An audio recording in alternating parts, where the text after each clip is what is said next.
نحمده ونستعينه ونستغفره ونعوذ بالله من شرور أنفسنا ومن سيئات أعمالنا من يهده الله فلا مضل له ومن يضلل فلا هادي له وأشهد أن لا إله إلا الله وحده لا شريك له وأشهد أن محمدا عبده ورسوله يا أيها الذين آمنوا اتقوا الله حق تقاته ولا تموتن إلا وأنتم مسلمون يا أيها الناس اتقوا ربكم الذي خلقكم من نفس واحدة وخلق منها زوجها وبث منهما رجالا كثيرا ونساء واتقوا الله الذي تساءلون به والأرحام إن الله كان عليكم رقيبا يا أيها الذين آمنوا اتقوا الله وقولوا قولا سديدا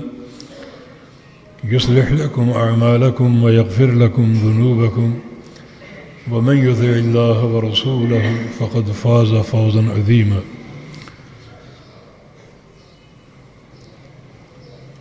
أما بعد فإن أصدق الكلام كلام الله وأحسن الهدي هدي محمد صلى الله تعالى عليه وسلم وشر الأمور محدثاتها وكل محدثة بدعة وكل بدعة ضلالة وكل ضلالة في النار من يطع الله ورسوله فقد رشد واهتدى ومن يعص الله ورسوله فقد ضل وغوى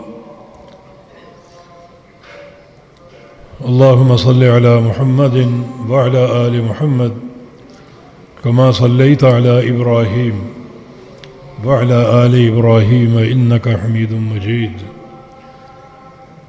اللهم بارك على محمد وعلى آل محمد كما باركت على إبراهيم وعلى آل إبراهيم إنك حميد مجيد سبحانك لا علم لنا إلا ما علمتنا إنك أنت العليم الحكيم رب اشرح لي صدري ويسر لي أمري واحلل عقدة من لساني يفقه قولي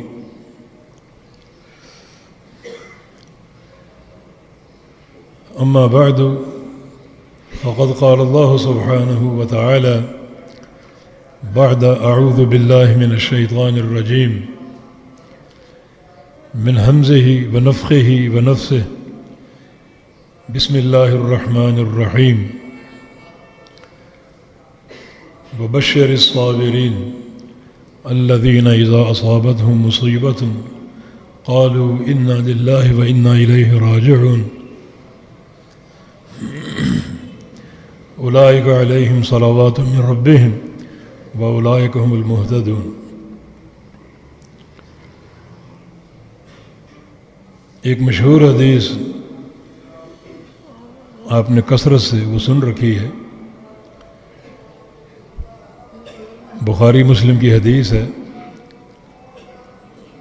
اور سیدنا ابو ہریرہ محدث امت رضی اللہ تعالی عنہ و ارضاہ اس کے راوی ہیں۔ اس حدیث میں رسول اللہ صلی اللہ علیہ وسلم نے ان 7 افراد کا ذکر کیا ہے جن کو اللہ تعالیٰ قیامت کے دن اپنے عرش کے سائے میں لے لے گا۔ اللہ تعالیٰ ہمیں بھی ان میں شامل فرما لے۔ 7 یظلہم اللہ فی ظلہ یوم لا ظل الا ظلہ۔ 7 قسم کے لوگوں کو اللہ تعالیٰ اپنے سائے میں لے لے گا۔ بعض احادیث میں عرش کے سائے کی صراحت ہے، اور یہ صراحت بھی بڑی خوش آئند ہے، کیونکہ عرش اللہ تعالیٰ کی سب سے بڑی مخلوق ہے۔ یہ 7 آسمان، 7 زمینیں، حتیٰ کہ اللہ تعالیٰ کی کرسی عرش کے مقابلے میں ایسی ہیں جیسے ایک چٹیل میدان میں ایک لوہے کا چھلا پڑا ہو.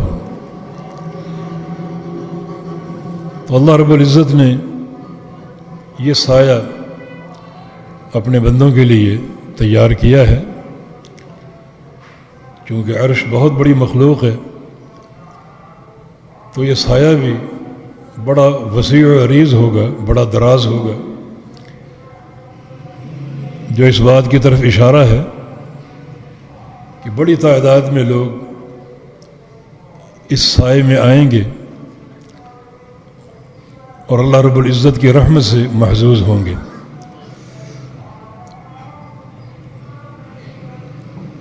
وہ 7 افراد آپ کو معلوم ہے، سنتے رہتے ہیں.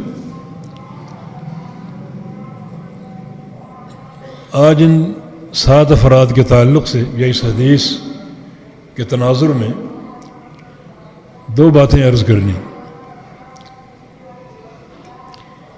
ایک یہ کہ یہ 7 افراد جو ہیں ان کا تعلق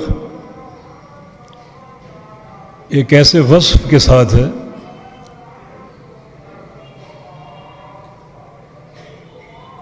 جسے آدھا ایمان ہونے کا شرف حاصل. الصبر نصف الایمان، صبر آدھا ایمان ہے. اور یہ 7 افراد جن کے عمل کا ذکر ہے انتہائی صبر پر قائم رہنے والے تھے. الامام العادل، ان میں پہلا شخص امام عادل ہے. وہ حکمران جو منصب حکومت سنبھالنے کے بعد عدل سے کام لے. اور عدل سے کام لینا یہ بڑا ایک صبر آزما کام ہے، بالخصوص وقت کے حاکم کے لیے جس کے پاس بڑی طاقت اور قوت ہوتی ہے، خزانوں کا مالک ہوتا ہے. تو اپنی طاقت کے استعمال میں وہ عدل سے کام لیتا ہے، ورنہ بیشتر حکام طاقت کے نشے میں اندھے ہو جاتے ہیں اور ظلم کا پہلو اختیار کر بیٹھتے ہیں. لیکن یہ شخص جس کو اللہ رب العزت نے اقتدار دیا، حکومت دی، یہ طاقت کے استعمال میں، تصرف میں اندھا نہیں بنا، بلکہ ہمیشہ عدل سے کام لیا. وہ خزانہ جو اس کی ملکیت میں ہے اس کا خرچ بھی عدل و انصاف کے ساتھ، اخروی مسئولیت کے ساتھ، جب تک اس کی حکومت قائم ہے اس وقت تک اس کا عدل پر قائم رہنا یقیناً ایک صبر آزما مرحلہ ہے. ورنہ اکثر حکام کو دیکھا گیا ہے کہ وہ حکومت کے نشے میں بڑی غیر شرعی حرکات کا ارتکاب کرتے ہیں اور اپنی طاقت میں اندھے ہو جاتے ہیں. خزانہ بے دریغ خرچ کرتے ہیں، رشوتوں کا بازار گرم ہوتا ہے. لیکن ایک شخص اگر عدل سے کام لے اور جب تک اس کی حکومت قائم ہے وہ عدل پر قائم رہے تو یہ ایک صبر آزما مرحلہ ہے. یہ بات معلوم ہے کہ منصب کی تفویض ایک بڑی کڑی ذمہ داری. من تولی القضاء فقد ذبح بغیر سکین، جس کو ایک قضاء کا عہدہ دے دیا جائے سمجھو کہ وہ شخص روزانہ کند چھری کے ساتھ ذبح ہوتا ہے. وہ چھری تیز نہیں ہوتی تیز ہو تو گلا کٹ جائے اور جان چھوٹ جائے، لیکن چھری اگر کند ہو نہ وہ گلا کٹے اور نہ اس کی جان چھوٹے۔ تو ایسے شخص کا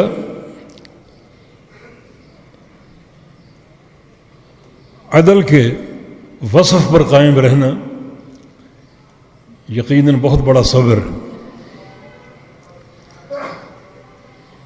اور شاب نشا فی عبادت ربہ، وہ نوجوان جو اپنے شباب ہی سے بلکہ بچپن ہی سے اللہ تعالیٰ کی عبادت کرنا شروع کر دے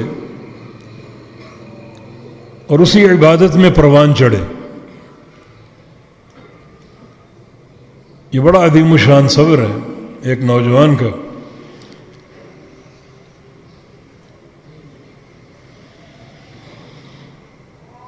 جوانی کی عمر بڑی اس میں طغیانی اور سرکشی کا پہلو ہوتا ہے، لیکن وہ اس سے اپنے آپ کو بچاتے ہوئے رب تعالیٰ کی عبادت پر کمر بستہ ہے اور مستعد ہے، اور یہ بڑا ہی صبر آزما مرحلہ ہے۔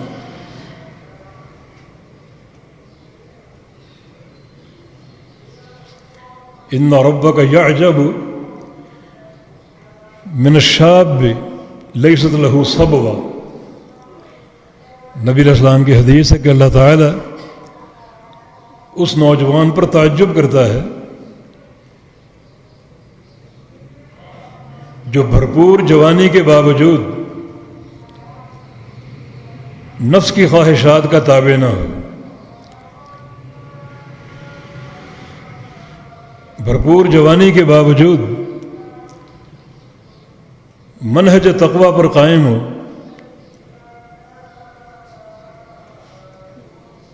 اور اس کے اندر گناہ کی طرف میلان کی رغبت نہ ہو،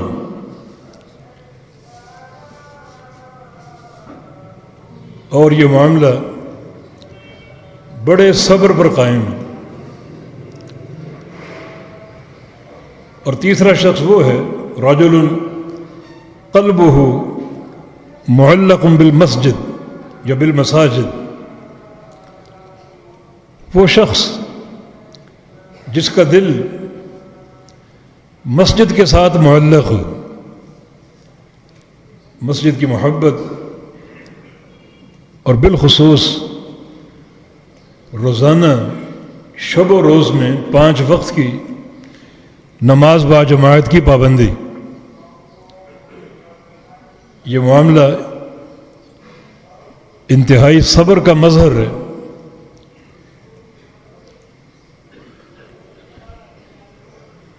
چوتھا وہ شخص ہے رجل دعته امرأة ذات منصب وجمال فقال انی اخاف اللہ، جس شخص کو کوئی عورت دعوت گناہ دے، خوبصورت بھی ہو اور خاندان بھی اچھا ہو، کسی گھٹیا خاندان کی نہ ہو، اور وہ کسی نوجوان کو گناہ پر آمادہ کرے، اور وہ نوجوان اس دعوت کو سن کر فوراً کہے کہ انی اخاف اللہ، مجھے اللہ تعالیٰ کا ڈر ہے، اللہ تعالیٰ کا خوف ہے، اور محض اللہ تعالیٰ کے خوف کی بنا پر اس دعوت کو ٹھکرا دے، اور یہ بڑا عظیم الشان صبر ہے۔ جس طرح اعمال صالحہ کی انجام دہی صبر پر قائم ہے، اسی طرح گناہوں سے بچنا بھی عظیم الشان صبر ہے، اور خاص طور پہ ایسا گناہ جو لذت سے بھرپور ہو، اسے اللہ کے خوف کی بنا پر ٹھکرا دینا، یہ عظیم الشان صبر ہے۔ اور وہ شخص بھی اللہ تعالیٰ کے سائے تلے ہوگا. تصدق بصدقۃ فاخفاها حتى لا تعلم شماله ما تنفق يمينه. جو بڑا چھپا کر صدقہ دے کہ اس کے بائیں ہاتھ کو معلوم نہ ہو کہ دائیں ہاتھ نے کیا خرچ کیا.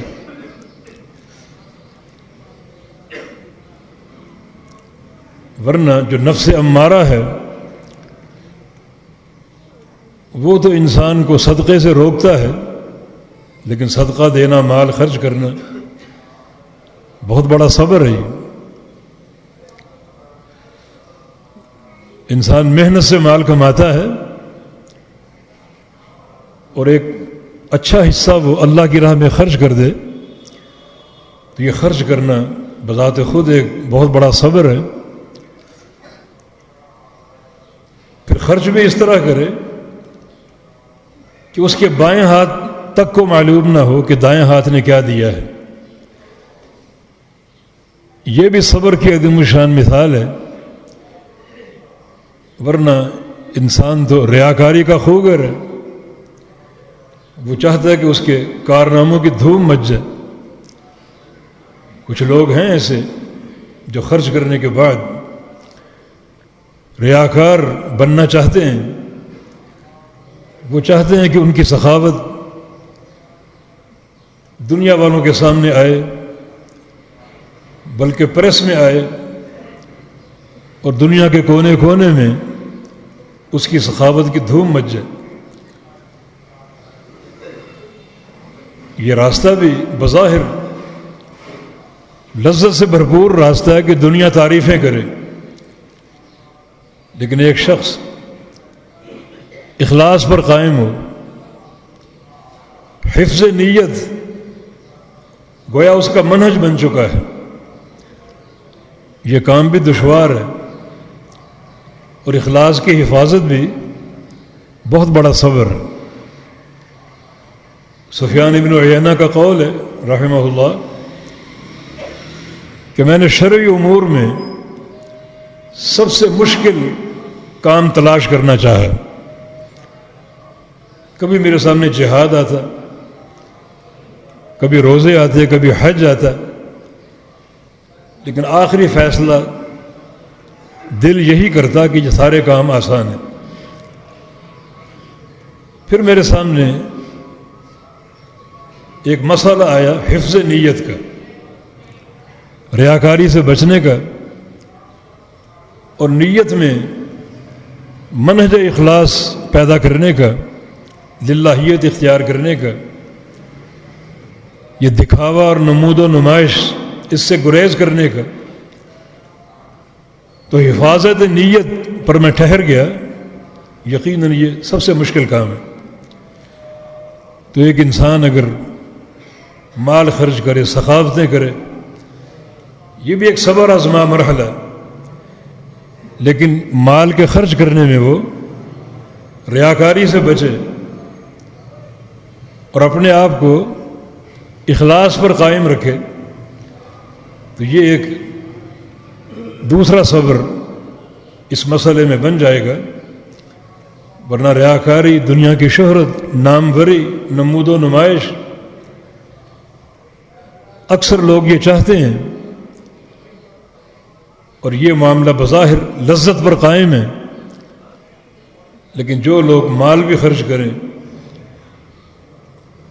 اور دنیا والوں کو خبر بھی نہ ہونے دیں تو یہ ایک دوہرا صبر ہے. اسی طرح رجلان تحابا فی اللہ اجتماع علیہ وتفرقا علیہ، وہ دو لوگ جو اللہ کے لیے محبت کریں، ان کا ملنا بھی اللہ کے لیے ہو، بچھڑنا بھی اللہ کے لیے ہو، جو کہ انتہائی مشکل امر. دنیا ہے، دنیا کی محبتیں ہیں، دنیا کے بہت سے تقاضے ہیں، مگر ان کی دوستی صرف اللہ کے لیے، کوئی دنیا کی غرض نہیں، کوئی دنیا کی لالچ نہیں. ملنا جلنا بچھڑنا سب اللہ کے لیے ہے، اللہ کی رضا کے لیے ہے، جو کہ یقیناً ایک صبر آزما کام ہے۔ کسی سے دوستی قائم کرنا صرف اللہ کے لیے، کوئی دنیا کی غرض نہ ہو، دنیا کی لالچ نہ ہو، تو یقیناً یہ بڑا مشکل ایک معاملہ ہے۔ لیکن جو لوگ کامیابی سے اس وصف کے ساتھ متصف رہیں، ان کے لیے یہ عظیم بشارت ہے کہ اللہ تعالیٰ قیامت کے دن انہیں بھی اپنے سائے میں لے لے گا۔ بلکہ نبی علیہ السلام کی حدیث ہے کہ اللہ تعالیٰ قیامت کے دن ندا فرمائے گا کہ عند المتحابون بی، وہ میرے بندے کہاں ہیں جو میری خاطر محبتیں کیا کرتے تھے، جن کی زیارتیں ملاقاتیں مل بیٹھنا میرے لیے تھا، وہ کہاں ہیں؟ لہم منابر من نور یغبطہم النبیون والصدیقون والشہداء، ان کے لیے نور کے ممبر تیار ہوں گے، اتنا قرب ان کو اللہ کا حاصل ہوگا کہ انبیاء، صدیقین اور شہداء انہیں دیکھ کر رشک کریں گے۔ یقیناً یہ صبر کی بہت بڑی مثال ہے کہ اپنی محبتیں، دوستیاں، زیارتیں، ملاقاتیں، مل بیٹھنا صرف اللہ کی رضا کے لیے ہو۔ حالانکہ دنیا کی بہت سی حاجتیں ہوتی ہیں، ضرورتیں ہوتی ہیں، مگر سب سے قطع نظر وہ ایک بندے سے دوستی قائم کر لے اللہ کے لیے، تو یہ ایک عظیم الشان بندے کا سرمایہ ہے۔ اللہ تعالیٰ قیامت کے روز میدان محشر میں، جہاں سورج 1 میل کے فاصلے پر ہوگا، ان دو دوستوں اور بھائیوں کو اپنے عرش کے سائے میں لے لے گا۔ اور وہ انسان بھی رجل ذکر اللہ خالیا ففاضت عیناہ، جس نے تنہائی میں اللہ تعالیٰ کو یاد کیا اور اس کی آنکھوں سے آنسو جاری ہو جائیں،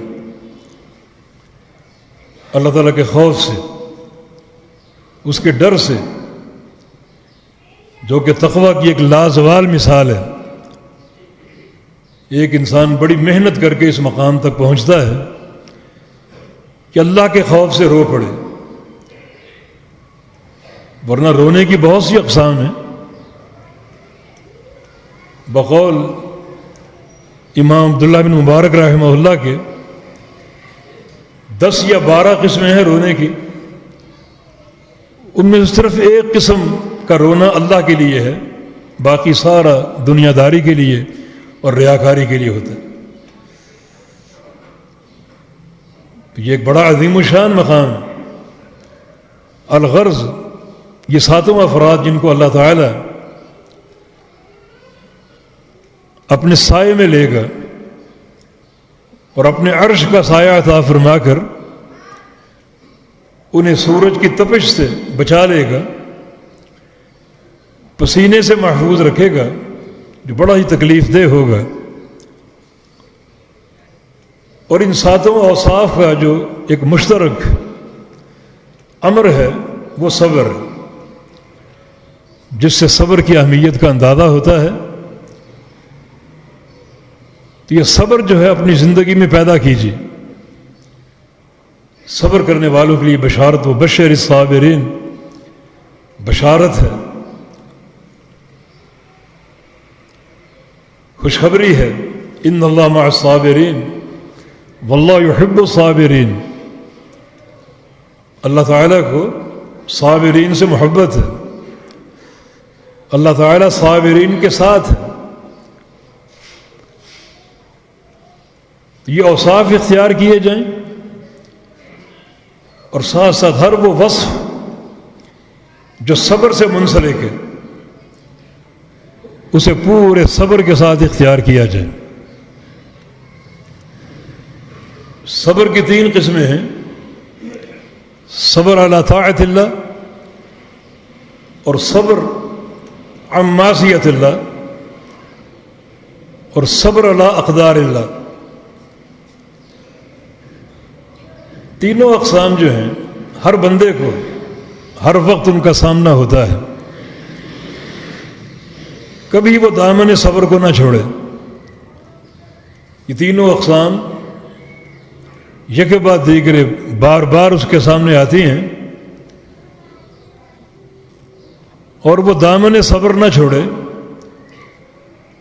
بلکہ ان تینوں اقسام میں وہ صابر ثابت ہو. تو یہ بہت بڑا کارنامہ ہوگا، اللہ تعالیٰ کی محبت اور اس کی رضا کے حصول کا موجب ہوگا.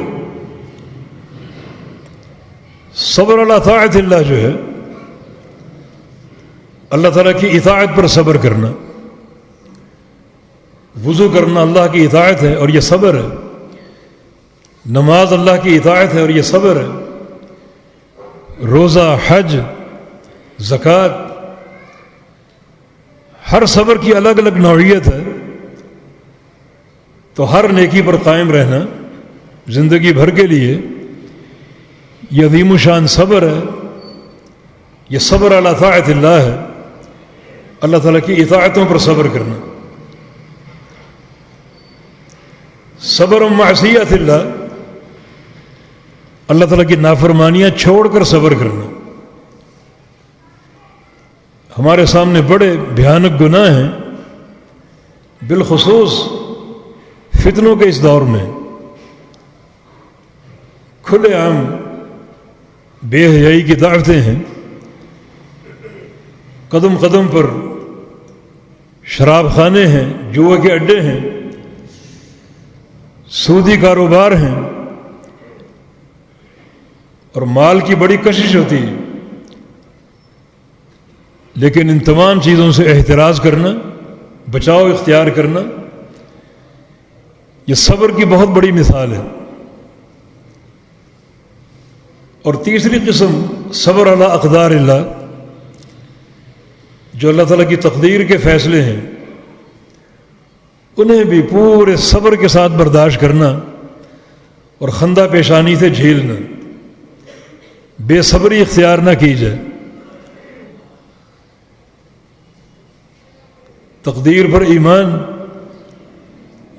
یہ ایمان کے 6 ارکان میں سے ایک رکن ہے. وَتُؤْمِنَ بِالْقَدْرِ خَيْرِهِ وَشَرِّهِ، کہ تم تقدیر پر ایمان لے آؤ، خیر ہو یا شر ہو. تقدیر اگر خیر ہو تو اللہ تعالیٰ کا شکر ادا کیا جائے، اور اگر شر ہو تو اس پر صبر کیا جائے. عجبا لامر المؤمن ان امرہ کلہ خیر. مومن کا معاملہ کتنا عجیب ہے کہ اس کا ہر معاملہ اس کے لیے خیر ہی خیر ہے، بہتر ہی بہتر ہے.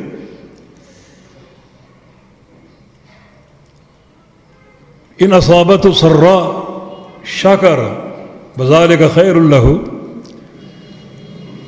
اگر اسے خوشی حاصل ہو تو اللہ تعالیٰ کا شکر ادا کرتا، جو اس کے لیے خیر ہی خیر. وَإِنْ أَصَابَتْهُ ضَرَّاء صَبَرَ بَذَلِكَ خَيْرٌ لَهُ، اگر کوئی دکھ یا تکلیف پہنچے تو وہ صبر کرتا ہے اور یہ بھی اس کے لیے خیر ہی خیر.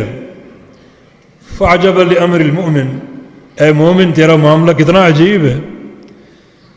دنیا میں 2 ہی چیزیں ہیں، خوشی یا غمی، اور تو ان دونوں چیزوں میں اللہ تعالیٰ سے جنت کا سودا کر لیتا ہے. خوشی پر شکر ادا کرتا ہے اور غمی پر صبر کر لیتا ہے، اور یہ دونوں بہترین مقامات ہیں، خیر ہی خیر. اس موقع پر یہ بات بتانی ہے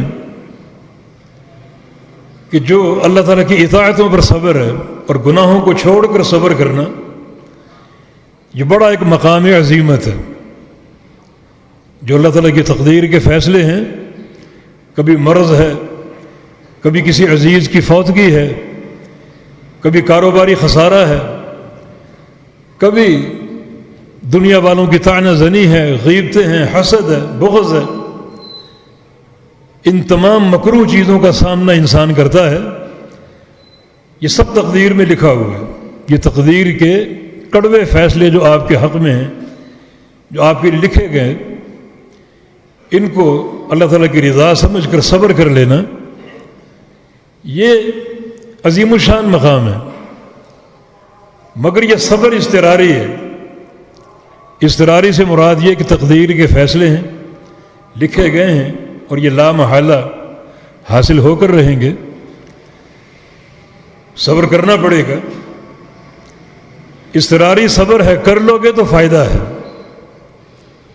نہ کرو گے تو نقصان ہے. اضطراری صبر سے مراد یہ ہے کہ وہ غمی اور دکھ لکھا ہوا ہے، وہ حاصل ہو کر رہے گا، صبر کرنا پڑے گا. صبر کا اجر ہے. صبر کیا ہے؟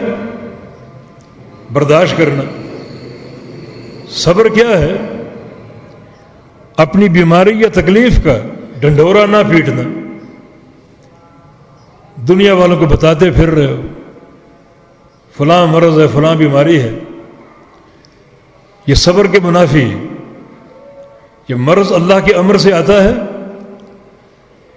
تو وہ اللہ تعالیٰ کا شکوہ کر رہے ہو ہر جگہ.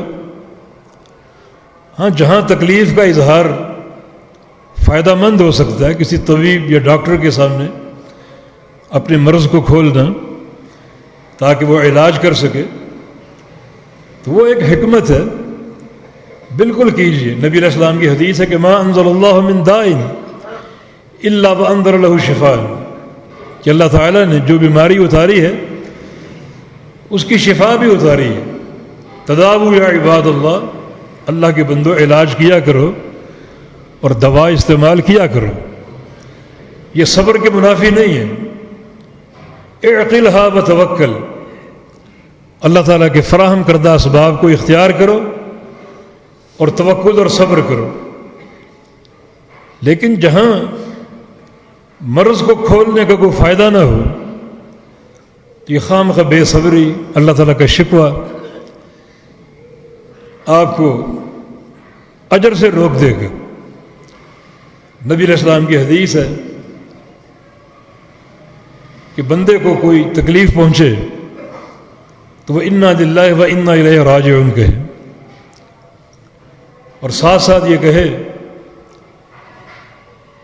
کہ اللہم الیک احتسب مصیبتی ہذہ فاجرنی بہا، کہ یا اللہ اس مصیبت پر صبر کر کے میں تجھ سے اجر کا خواہاں ہوں، اجر کا طالب ہوں، تو مجھے اجر عطا فرما دے. وَأَبْدِلْ لِي بِهَا خَيْرًا مِّنْهَا، اور اس کے بدلے اس سے بہتر عطا فرما دے. جس اللہ نے یہ دیا وہ اس سے بہتر بھی دینے پر قادر ہے. یہ دعا پڑھ لیا کرو کوئی مصیبت آئے. ام سلمہ رضی اللہ عنہ کی روایت ہے، جب ان کے شوہر ابو سلمہ فوت ہوئے تو انہوں نے یہ دعا پڑھی تھی. جب یہاں تک پہنچی وَأَبْدِلْ لِي بِهَا خَيْرًا مِّنْهَا، کہ مجھے اس سے بہتر عطا فرما دے، تھوڑا سا رک گئیں. مَن يَكُونُ خَيْرًا مِّنْ أَبِي سلمہ، کہ ابی سلمہ سے بہتر کون ہو سکتا ہے، اس سے بہتر شوہر اور کون ہو سکتا ہے. لیکن پھر یہ سوچا کہ نبی علیہ السلام کی تعلیم ہے، یہ الفاظ میں کہہ ڈالیں کہ مجھے اس سے بہتر عطا فرما دے.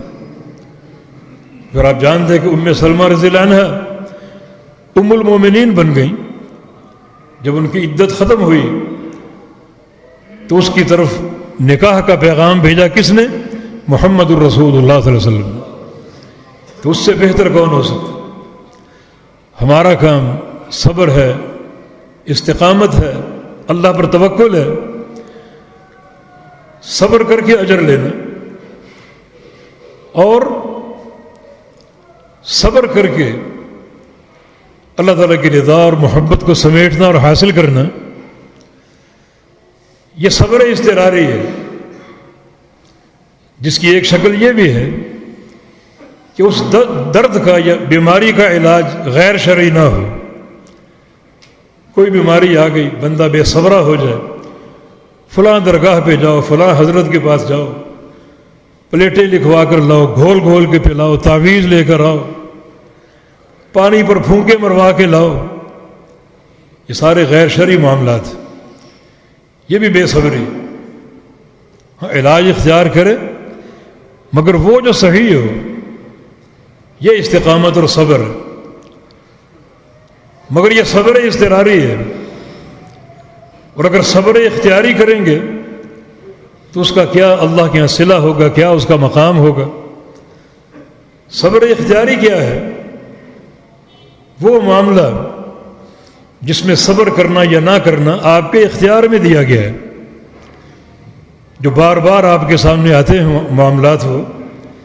5 وقت کی نماز ہے، اللہ تعالیٰ کا فریضہ ہے، آپ کو اختیار دیا گیا نماز پڑھے یا نہ پڑھے۔ پڑھو گے تو جنت کا راستہ ہے، اور نہ پڑھو گے تو جہنم کا راستہ ہے، اور آپ نماز کو اختیار کر لیں، یہ ہے صبر اختیاری۔ کتنا اس کا اجر ہوگا، کتنا اس کا صلہ ہوگا؟ سال بعد زکوٰۃ ہے، دو یا نہ دو، اگر دو گے تو جنت ہے اور نہ دو گے تو جہنم ہے، اور آپ زکوٰۃ دینے کو ترجیح دیں، یہ صبر اختیاری۔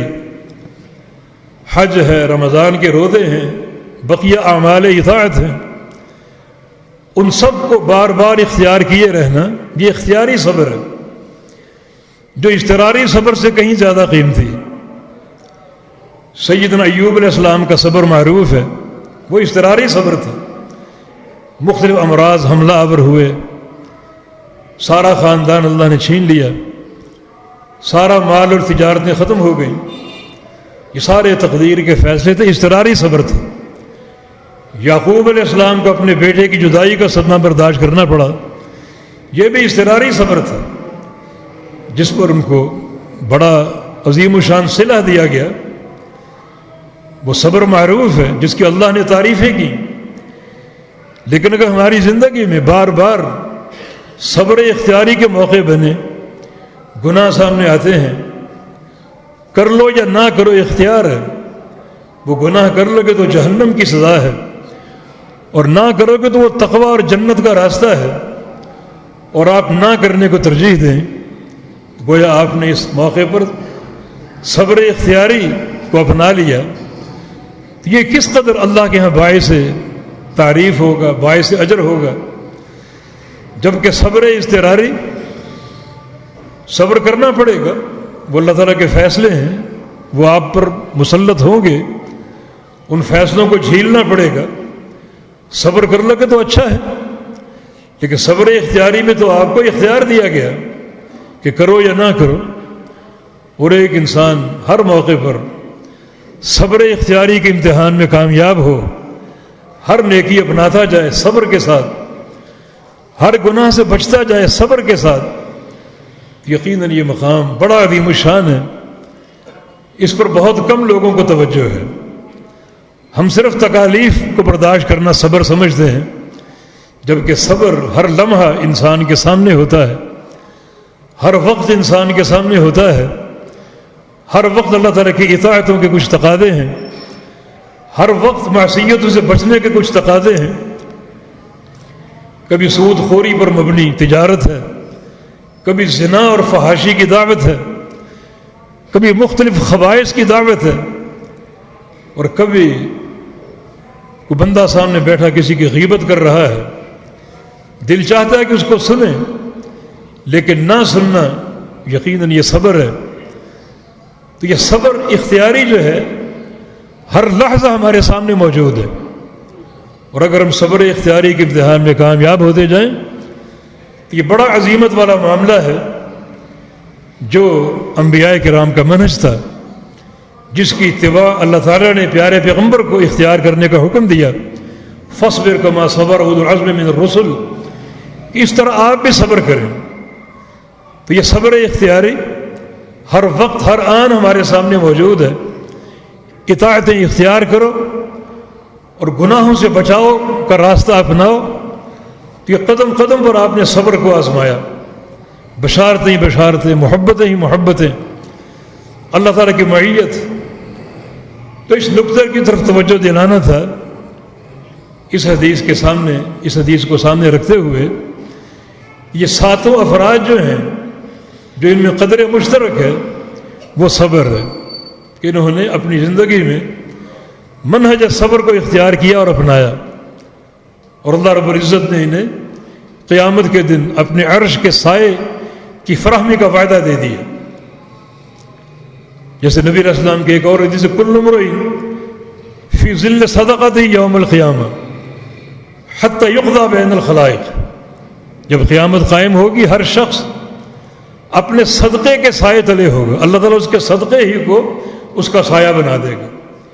ان عرش کے سائے کے ساتھ ساتھ اس کا صدقہ بھی مزید اس کے لیے سایہ بن جائے گا، بڑی لطافت اور راحت حاصل ہوگی۔ اور یہ سایہ کب تک تنا رہے گا؟ جب تک اللہ رب العزت سارے خلائق کے حساب سے فارغ نہ ہو جائے۔ دوسری بات یہ عرض کرنی ہے کہ جو 7 افراد ہیں جن کو روز قیامت یہ سایہ فراہم ہوگا، ان میں سے 3 افراد پر غور کیجیے۔ اس کی رحمت کے خزانے، رحمت کا ٹھاٹھے مارتا ہوا سمندر، 3 افراد جن پر آپ نے غور کرنا ہے۔ نمبر 1، رجل ذکر اللہ خالیا ففاضت عیناہ، جو شخص تنہائی میں اللہ کو یاد کرے اور اس کی آنکھوں سے آنسو جاری ہو جائیں۔ کیا رحمت ہے میرے پروردگار کی کہ ایک نشست بندہ ایسی اختیار کرے، تنہا ہو، اللہ کا ذکر کرے، اللہ کو یاد کرے، اس کے عذاب کا تصور ہو اور رو پڑے۔ تو ایک ہی موقع کا یہ رونا اللہ کے خوف سے روز قیامت اللہ تعالیٰ کے عرش کے سائے کی فراہمی کا سبب ہوگا۔ یہ رحمت کا عظیم الشان خزانہ ہے، یا رحمت کا سمندر ٹھاٹھے مار رہا ہے۔ اللہ تعالیٰ کا فرمان ان رحمتی سبقت غضبی، میری رحمت غصے سے پہلے ہے، رحمتی وسعت کل شیء، میری رحمت ہر شے پر وسیع اور حاوی ہے۔ وہ ارحم الراحمین ہے، بندے کے پوری زندگی کے ایک ہی معاملے کو قبول کر لیا اس نے کہ میرا بندہ تنہائی میں بیٹھا، مجھے یاد کر کے رو پڑا، میرے عذاب کو یاد کر کے رو پڑا، میں اس کا بدلہ دوں گا قیامت کے دن میدان محشر میں اپنے عرش کے سائے کی صورت میں، جبکہ پورے میدان محشر میں اللہ کے سائے کے علاوہ کوئی سایہ نہ ہوگا۔ دوسرا شخص، رجل دعته امرأة ذات منصب وجمال فقال انی اخاف اللہ، وہ شخص جسے کوئی خوبصورت عورت دعوت گناہ دے اور وہ کہہ دے مجھے اللہ کا خوف ہے۔ یہ معاملہ بھی زندگی میں ایک ہی بار پیش آئے، اسے تنہائی میں دعوت گناہ دی گئی جیسے یوسف علیہ السلام کو دی گئی، جیسے وہ مرصد کو مکہ میں دی گئی، اور انہوں نے محض اللہ کے خوف کی بنا پر اس گناہ کو ٹھوکر مار دی۔ ایک ہی وقت کا یہ معاملہ، ایک ہی بار کا یہ معاملہ کہ اللہ کے خوف سے اس گناہ کو چھوڑ دیا، معصیت کو چھوڑ دیا، تو اللہ تعالیٰ اس ایک ہی عظیمت اور صبر سے بھرپور معاملے پر اسے روز قیامت اپنے عرش کا سایہ عطا فرما دے گا۔ تیسرا وہ شخص ہے تصدق بصدقۃ فاخفاها حتى لا تعلم شماله ما تنفق يمينه، جس نے اللہ کی راہ میں صدقہ دیا اس قدر چھپا کر کہ کسی کو علم نہ ہو کہ کیا دیا ہے، حتیٰ کہ اسے بھی معلوم نہ ہو، اس کے بائیں ہاتھ کو معلوم نہ ہو کہ دائیں ہاتھ نے کیا دیا، کیا خرچ کیا۔ اس قدر اپنے رب کے لیے مخلص ہو، اخلاص سے بھرپور یہ مظاہرہ ایک ہی بار کر جائے، اللہ اتنا راضی ہوگا کہ اس کے عوض میں قیامت کے دن اپنے عرش کا سایہ عطا فرما دے گا۔ اور جو باقی 4 افراد ہیں ان سے بھی ایک درس ہمیں حاصل ہوتا ہے، ایک سبق ملتا ہے، اور وہ ہے دوام اطاعت کا۔ وہ نوجوان جو اپنے رب کی عبادت میں پروان چڑھتا ہو، یہ ایک مستقل مسلسل صبر کا نام ہے۔ وہ شخص جس کا دل مسجد کے ساتھ معلق ہو، مستقل صبر کا نام ہے۔ وہ 2 بھائی جو آپس میں اللہ کے لیے محبت کریں اسی پر ملیں، اسی پر بچھڑیں، زندگی اسی طرح گزار جائیں، یہ بھی دوام اطاعت کا نام ہے۔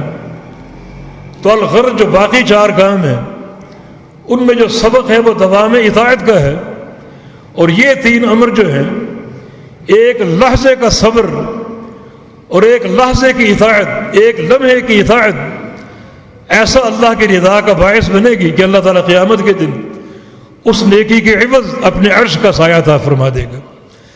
تو دوام اطاعت بھی ہماری زندگی کا ایک لازمی حصہ ہو، اور یہ کام بھی ہم منتظر رہیں کوئی ایسا موقع بن جائے، رب تعالیٰ کی اطاعت میں بھرپور صبر کا مظاہرہ کرتے ہوئے اس نیکی کو اختیار کر جائیں، اس گناہ کو ٹھوکر مار دیں، تو ایک ہی بار کی یہ اطاعت یہ اس عظیم الشان نعمت کا باعث بن سکتی ہے، اور وہ ہے قیامت کے روز اللہ تعالیٰ کا وہ سایہ، جبکہ پورے میدان محشر میں کوئی سایہ نہ ہوگا، اور بندوں کو سائے کی طلب ہوگی، سائے کی تلاش ہوگی، اور اس کو حاصل کرنا کتنا اللہ نے آسان بنا دیا۔ میرا رب ارحم الراحمین ہے، بندوں سے محبت کرنے والا، جس کا پیار ماؤں کے پیار سے زیادہ ہے، کوئی اس کے پیار کو پہنچ نہیں سکتا، اور یہ اس کے پیار کے مظاہر ہیں کہ بندے کا ایک ہی بار کی اطاعت کا یہ جذبہ اللہ تعالیٰ کی محبت کا باعث ہوگا، اور قیامت کے روز اسے اللہ تعالیٰ کا سایہ حاصل ہو جائے گا۔ ہر موقع کے متلاشی رہو، ہر موقع کے لیے مستعد رہو۔ دوام اطاعت بھی دین اسلام کی ہدایات سے ہمیں ملتی ہے کہ ہم مستقل اللہ تعالیٰ کی اطاعت اختیار کریں، اللہ کے رسول کی اطاعت اختیار کریں، اور اپنے آپ کو ہمیشہ کے لیے منہج تقویٰ پر قائم کر لیں، اور اس قسم کے مواقع ہوں ان میں ہم پوری استقامت اور صبر اور عزیمت کا مظاہرہ کرتے ہوئے ایک ہی بار یہ استقامت اختیار کر جائیں، تو اللہ کی رضا ہمارے لیے منتظر ہے، اور بڑے بڑے خزانوں کے حصول کا باعث بنے گا۔ سب سے بڑا خزانہ میدان محشر میں جو عذاب اور تپش کی صورتیں ہوں گی، اللہ ان سے محفوظ رکھتے ہوئے ہمیں اپنے عرش کے سائے میں لے لے گا۔ واللہ تعالی ولی التوفیق۔ اللہ پاک ہمیں اپنی رحمتیں عطا فرما دے، اللہ ہم سے راضی ہو جائے، یا اللہ ہم سے وہ کام کروا لے جو تیری اطاعت پر ہوں۔ اللهم وفقنا لما تحب وترضى. أقول قولي هذا واستغفر الله لي ولكم، وآخر دعوانا أن الحمد لله رب العالمين.